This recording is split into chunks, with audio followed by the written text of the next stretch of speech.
Bonjour à tous, direction l'hippodrome de Deauville ce mercredi à l'occasion de notre quartier flash. Ce sera dans le prix Sainte-Mère-Église. On va évoluer sur 1900 mètres, ce sera sur la PSF, piste en sable fibré, avec des concurrents qui sont rompus à ce type de tournoi.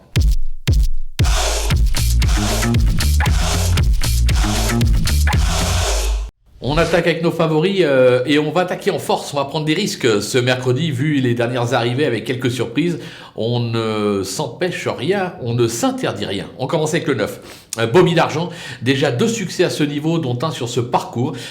Pris trop en valeur, il a déçu, mais retrouve ici une valeur qui devrait lui permettre de se réhabiliter et de se montrer sous son meilleur jour. Je pense tout simplement qu'il s'annonce difficile à battre. On va lui opposer le 15 Népalais qui s'est placé sur ce parcours à ce niveau. C'était en août dernier.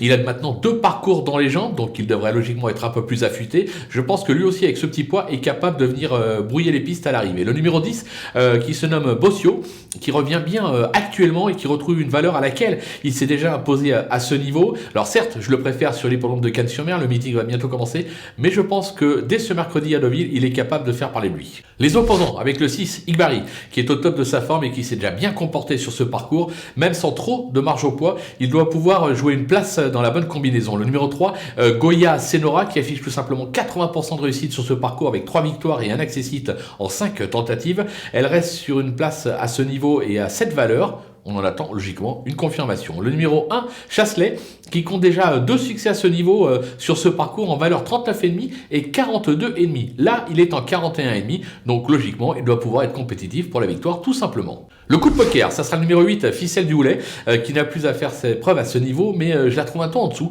ces derniers temps. Alors certes, elle n'a pas eu des parcours qui l'ont aidé dans ses performances, et je sais qu'elle est tout à fait capable de remporter une épreuve de ce type, raison pour laquelle je la mets en coup de poker, parce qu'avec elle, ça sera tout ou rien. Les outsiders, on commence par le 2, Koshenko, qui serait probablement le favori de l'épreuve, qui vient de courir en progrès sur ce parcours, qu'il apprécie tout particulièrement. Alors moi, il a plus de marge au poids, raison pour laquelle je le mets plus bas et pas plus haut. Maintenant, il est toutefois compétitif pour les places. Le numéro 4, Amedras, ses dernières sorties attestent sa forme comme celle de son entraîneur.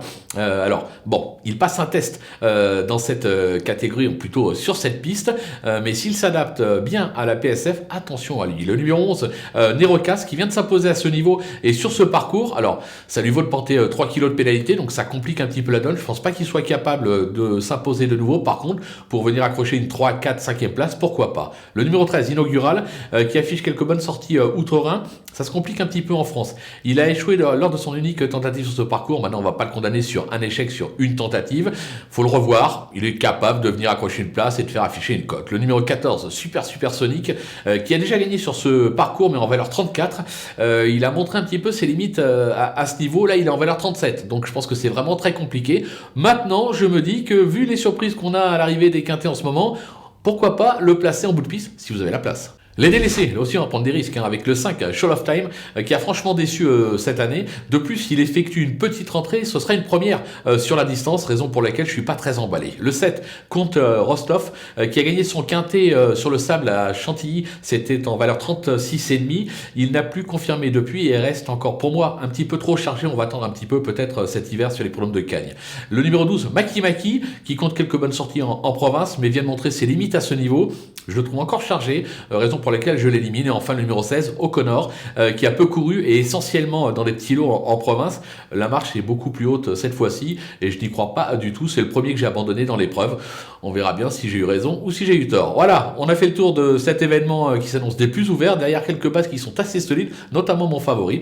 On va se quitter avec ma sélection et mes conseils de jeu. À vous de jouer.